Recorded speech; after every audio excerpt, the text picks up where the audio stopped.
Hi INFJs and Autistic INFJs, welcome back to my channel. People say that I'm mysterious, super weird, hard to read, and a little bit too attached to wearing the same 3 outfits on repeat. But when you find a sensory-friendly hoodie that doesn't betray you, you fully commit. So if you've ever been called weird for having routines that keeps you sane, or for not wanting to talk until you've mentally rehearsed every word about 300 times, then welcome. This video is probably for you. You're probably my kind of people. Today we're having a lighthearted but deeply validating conversation about some of the traits autistic INFJs have that others just don't get, and we often get judged for this. And why they're not flaws. We're going to talk about why they're not flaws. They're just part of what makes us us. So welcome to my channel. My name's Trina. If we haven't met before, I'm an INFJ and I'm also autistic. I created this channel because I wanted to help people like myself feel seen, heard, and understood. And I wanted somewhere I could share resources, things that have helped me and I know can help other people. So don't forget to check out the resource section in the description of this video. I also help INFJs and autistic INFJs heal their self-love through classes, coaching, and community. So welcome to my channel. If you're returning, I'm glad you came back. I'm grateful for all my viewers. I hope you're finding my channel helpful. If you haven't yet, I invite you to like this video and subscribe to my channel. I would really appreciate the support. All right, let's dive into this. 5 traits that people just don't understand for autistic INFJs. Now, these 5 traits, when I was writing this up, I wrote 5 that apply to me. So you may resonate with some of them, and some of them you may not. Maybe you resonate with all of them. Let's just see. But I picked out 5 that were for me. 5 traits that I generally get judged for, but it's things that I can't really help. Number 1 out of the 5 traits that people just don't understand for autistic INFJs. Extreme internal world. I'm always thinking and reflecting or processing very, very deeply. This I consider to be one of my greatest gifts. But people see it as zoning out or being too aloof, I guess is the word I'm looking for. But I think of it as my greatest gift. Because of this, I write stories. I'm a writer. I love writing stories. I have so many stories going on inside my head, and it is so much fun to write them and entertain people. My youngest son, actually, he's 7 now. Holy cow, he's 7 already. He daydreams all the time. He's always daydreaming. And when I know that he's doing it, I ask him to share what his daydreams are because I want to encourage this. I don't want to make him feel bad or wrong about it. Many of us were judged harshly because of this, but it was a gift that we were given. And actually many INFJs and autistic INFJs are writers because of this, because we have such a vivid internal world that we spend a tremendous amount of time in it. Number 2, a trait that other people just don't get, an INFJ trait, autistic INFJ trait that other people just don't understand. I should be mixing up my words because that's what I'm doing now. But anyway, it's not. Number 2, emotional intensity and sensory sensitivity. This is a huge one. Now, if you're an INFJ and you're not autistic, you might relate to this one as well. But if you're on the spectrum and you're an INFJ, this is going to be even more intense than the neurotypical INFJ. If that word really works, neurotypical, but I'm going to use it for just to, have the difference there. So I feel everything very, very, very deeply, like absolutely everything. Right now, there's that big trend going on, watching the little eaglets and the eagles, Shadow and Jackie and Shadow, the eagles in California. I don't know if you guys are watching it. I can't be the only one. There's lots of people watching them. They're so cute, those eagles, and I'm watching them, the little baby eagles, and I'm like, oh, it's so cute. And I'm showing Jay, and I don't think that he feels as deeply as I do when they're feeding the little piece of fish to little eagles. But anyway, so we feel everything very, very deeply. But this also means that overstimulation hits us harder. So I haven't watched the news in years. This is how it relates to this. And I mean oh my gosh, probably over 15 years, I have not watched the news. If it comes on the radio, I turn it off. I can't do it. I just can't do it because if you're a person like me, all it is bad news and bad things happening to people or whatever. And it's like a knife getting dug in, and I feel it very deeply, and it will ruin my entire day and possibly my days for the next month. So I can't handle it. I don't watch the news. I avoid gatherings of people, like sporting events, horrible concerts. I love music. I love watching people perform music, like playing their instruments. And I play guitar. I don't sing because the coyotes would all answer me, but I do play guitar. So I love watching it, but I can't do concerts. It's too busy. There's too much noise. There's too many bright lights. I can't do restaurants. Same reason. I hate eating in at like a restaurant. There's too much going on. There's people talking and the dishes are clanging, and I can't do it. I haven't been out. We do go out for dinner once in a while because I know Jay enjoys it. But I haven't actually been out to have fun since early 2020, before everything got locked down. And I get judged for this. Others may think that I'm too dramatic or emotional, but really it's just my system is in constant overload when I'm out and about like this. So I get judged, and I'm often told that I need to go get a life. But really, I love my life and I'm quite happy in my life. If I was pushing myself to go and do all those things, I definitely would not be happy. I'd be very frustrated. I'd be edgy because I would always be in massive overload, and I'd be very snappy with my family. Number 3, the third trait that people just don't understand of an autistic INFJ is the hyperawareness.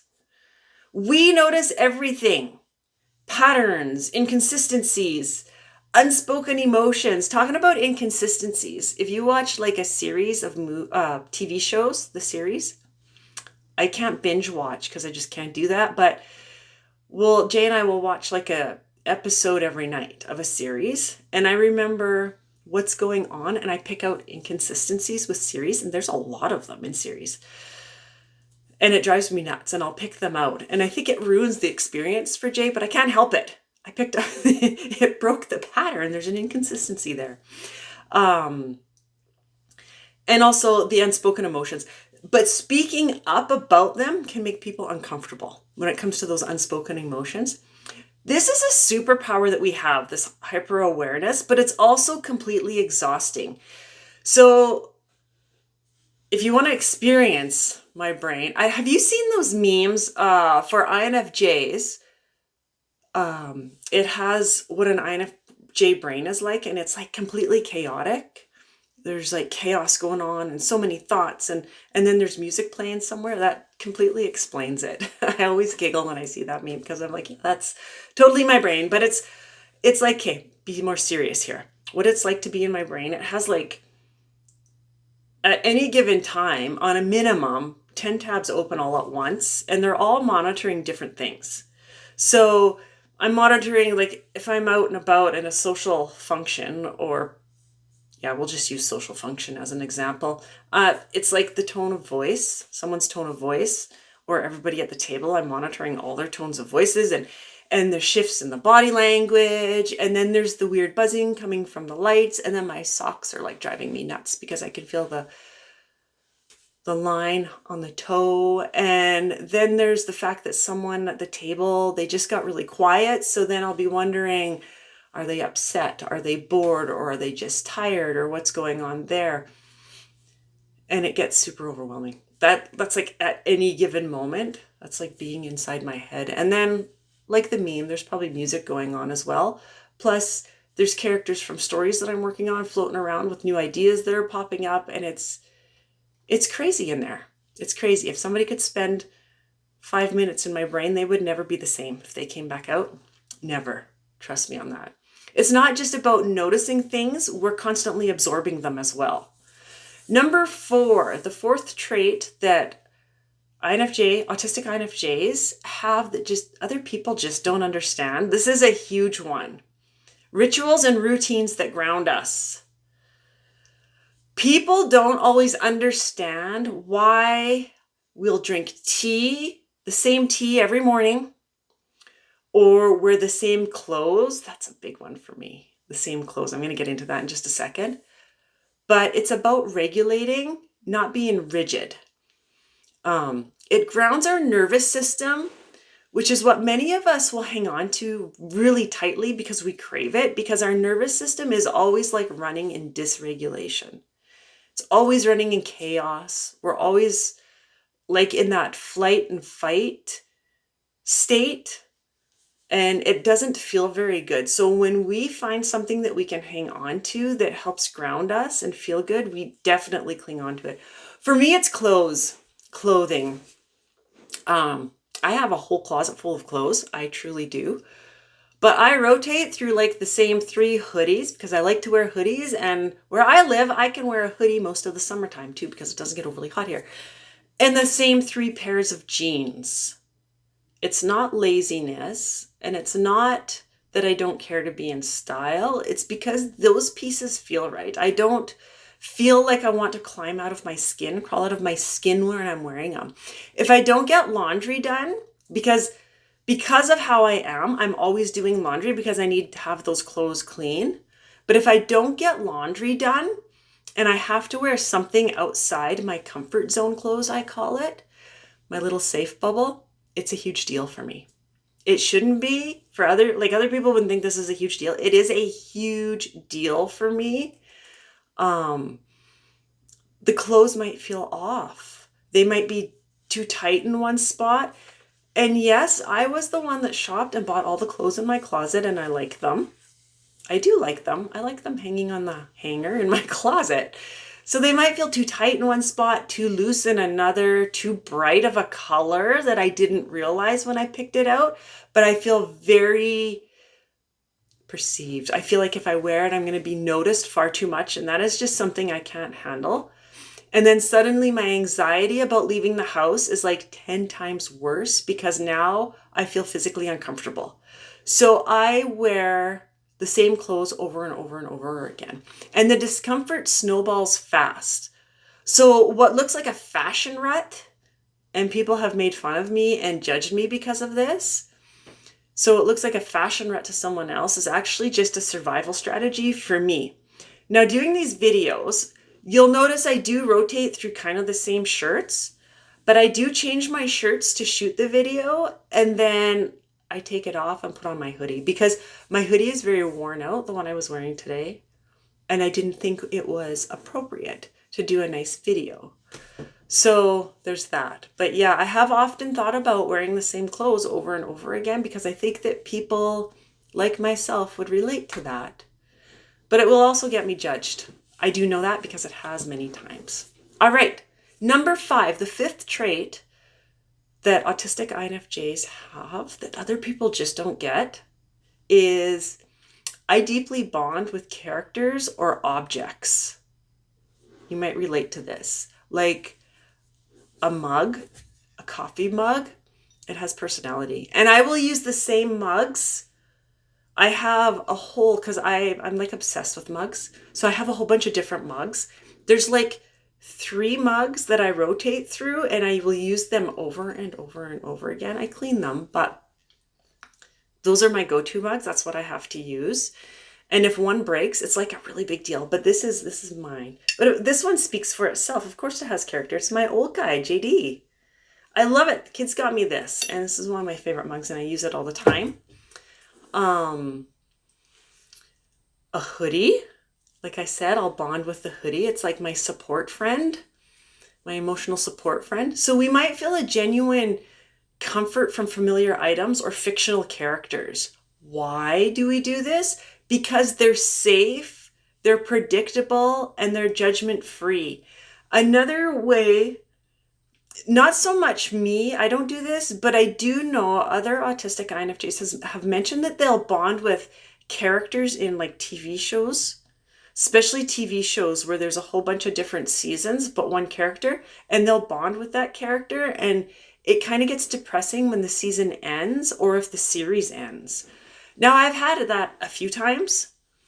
I don't really get depressed, but I can understand because I do bond to things at home, like my mugs, for example. It's a big deal for us. And I will bond with characters in my books that I write, in my novels. So there's a good chance that a lot of my novels are going to continue on with different volumes because I can't let those characters go. Being an autistic INFJ can be a challenge. It really can. But what it doesn't mean is that we are too weird or we're broken. If we need to give it meaning, because that's another trait that many autistic INFJs have, is we have to give things meaning. Not so much me. I used to, but I have worked on that because quite often we'll give the wrong kind of meaning to things, or we'll let it mean something negative when we didn't have to. I hope that made sense. Makes sense in my mind. But if we do have to give this meaning, being an autistic INFJ, then give it this meaning. All it means is our brain is wired for depth, meaning, and sensitivity in a world that often values the complete opposite of that. So it makes it very challenging. Being an autistic INFJ, it is a challenge, but it's also a gift. I think that it is. The things that make us feel different are the very things that make us so powerful. So hold on to them. You're not alone, definitely not alone. There are a lot of autistic INFJs out there, and there's nothing wrong with how you show up in the world. I hope this was helpful. Let me know in the comments if any of these resonate with you, because I'd like to know. Again, like I said, they were mine that I picked out that I deal with and get judged for. So I'd like to know if you resonate with any of these. And thank you so much for sticking with me, for joining. Again, I invite you, if you haven't yet, to like this video and subscribe to my channel. I'd appreciate it. And feel free to share this video. The more times it's shared, the more INFJs we get to help. And that's what it's all about. Thank you so much for joining me, and I'll see you again soon with another video. Bye for now.